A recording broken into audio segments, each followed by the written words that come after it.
रामायण के युद्ध के समय लंका जाने का मार्ग अत्यधिक कठिन था। भगवान राम के पास अपने प्रिय भाई लक्ष्मण के साथ केवल एक सेना थी, जिसमें वीर वानर और रीछ शामिल थे। लेकिन लंका के चारों ओर विशाल सागर की सीमा थी, जिसे पार करना संभव नहीं लग रहा था। लंका का राजा रावण अपनी शक्तिशाली सेना और माया से भरी योजनाओं के साथ तैयार था। भगवान राम को सीता माता को वापस लाने के लिए लंका पहुंचना था, लेकिन सागर पार करने का कोई मार्ग स्पष्ट नहीं था। भगवान राम ने सोचा कि सागर देवता से मार्ग की प्रार्थना की जाए, जिससे सेना को बिना किसी बाधा के सागर पार करने का रास्ता मिल सके। उन्होंने सागर देवता की आराधना शुरू की। कई दिनों तक भगवान राम ने प्रार्थना की, लेकिन सागर देवता ने कोई उत्तर नहीं दिया। यह देखकर भगवान राम को क्रोध आ गया। उन्होंने अपनी धनुष बाण उठाया और सागर को सुखाने के लिए तीर छोड़ने की तैयारी की। उनके इस क्रोध से सागर देवता भयभीत हो गए और प्रकट होकर भगवान राम से क्षमा याचना की।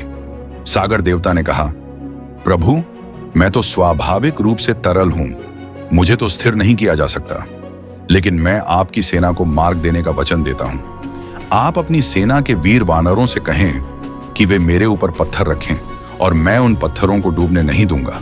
इस प्रकार आप एक पुल का निर्माण कर सकते हैं। सागर देवता की इस सलाह के बाद भगवान राम ने वानरों और रीछों को पत्थर एकत्रित करने का आदेश दिया। नल और नील नामक वानर, जो पत्थरों को पानी में तैराने की क्षमता रखते थे, इस कार्य में अग्रसर हुए। नल और नील के बारे में कहा जाता है कि उन्हें वरदान मिला था कि उनके द्वारा फेंके गए पत्थर पानी में नहीं डूबेंगे। वानरों ने यह कार्य बड़ी उत्सुकता से किया। उन्होंने विशालकाय पत्थरों को समुद्र में फेंकना शुरू किया और चमत्कारी रूप से वे पत्थर पानी पर तैरने लगे। भगवान राम के नाम का उच्चारण करते हुए वानर सेना ने पत्थरों पर राम लिखा और उन्हें समुद्र में डालना शुरू किया। जब भगवान राम का नाम पत्थरों पर लिखा जाता था, तो वे पत्थर डूबने के बजाय तैरते रहते थे। देखते ही देखते एक विशाल सेतु का निर्माण शुरू हो गया, जिसे आज हम राम सेतु के नाम से जानते हैं। राम सेतु का निर्माण अत्यधिक कठिन था। समुद्र के विशाल लहरों और गहरे पानी के कारण कई बार वानरों को कठिनाइयों का सामना करना पड़ा, लेकिन भगवान राम के प्रति उनकी श्रद्धा और समर्पण ने उन्हें हिम्मत दी। कई दिन और रातों तक वानर सेना ने अथक परिश्रम किया। कुछ वानर पत्थर लाते, कुछ उन्हें समुद्र में फेंकते और कुछ सेतु के निर्माण की देखरेख करते। नल और नील पूरे निर्माण कार्य का नेतृत्व कर रहे थे। जैसे जैसे सेतु का निर्माण आगे बढ़ा, लंका के राक्षसों को भी इसकी जानकारी मिली। रावण ने अपने गुप्तचरों से यह समाचार प्राप्त किया कि भगवान राम और उनकी सेना समुद्र पर पुल बना रही है। रावण ने यह सुनकर हंसी उड़ाई और कहा, यह असंभव है, कोई भी मानव समुद्र पर पुल नहीं बना सकता। यह वानर सेना क्या कर पाएगी? लेकिन रावण की यह गलतफहमी जल्द ही दूर हो गई जब उसके गुप्तचर वापस लौटे और उसे बताया कि सेतु का निर्माण तेजी से हो रहा है। रावण को चिंता होने लगी। उसने समुद्र में सेतु को नष्ट करने के लिए राक्षसों को भेजा, लेकिन भगवान राम के आशीर्वाद से सेतु अडिग रहा। कोई भी शक्ति उस सेतु को नष्ट नहीं कर सकी। जैसे जैसे दिन बीतते गए, सेतु का आकार बढ़ता गया। यह पुल विशाल था और भगवान राम की सेना के सभी सदस्य इसे पार करने के लिए उत्सुक थे।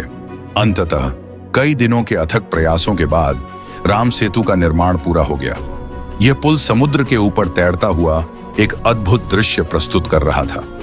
भगवान राम ने इस सेतु पर पहला कदम रखा और सभी वानर सेना के साथ मिलकर लंका की ओर बढ़े।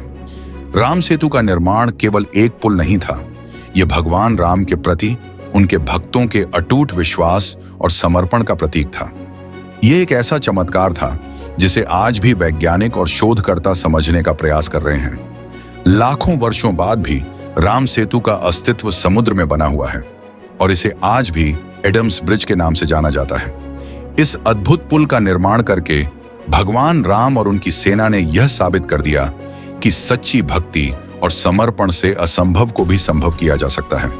भगवान राम का नेतृत्व और उनकी सेना की निष्ठा ने उन्हें लंका के दरवाजे तक पहुंचाया, जहां उन्होंने रावण के साथ महान युद्ध लड़ा और अंततः सीता माता को वापस लाने में सफल रहे।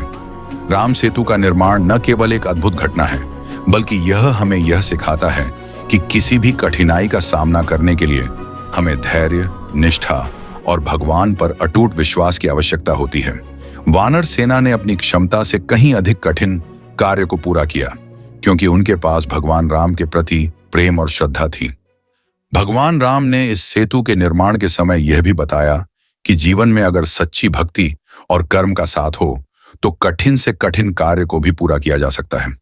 राम सेतु आज भी इस तथ्य का प्रतीक है कि जब मनुष्य सच्ची निष्ठा से कार्य करता है तो सागर भी उसके मार्ग में बाधा नहीं बन सकता। राम सेतु का यह अद्भुत निर्माण कथा और इतिहास में एक विशेष स्थान रखता है। आज भी जब हम इस महान पुल की चर्चा करते हैं तो हमारे मन में भगवान राम की महानता और उनके भक्तों की अद्वितीय सेवा भावना का स्मरण होता है। रामायण की यह कथा हमें यह सिखाती है कि असंभव कुछ भी नहीं होता, बस हमें अपने कर्तव्यों और भगवान के प्रति अडिग विश्वास बनाए रखना चाहिए। राम सेतु केवल पत्थरों का पुल नहीं था, यह विश्वास और समर्पण का एक अद्वितीय उदाहरण था। वानर सेना ने अपनी निष्ठा, साहस और भगवान राम के प्रति अपने प्रेम के बल पर इस अद्भुत कार्य को पूरा किया। यदि आपको यह कहानी पसंद आई तो लाइक करें। Thank you.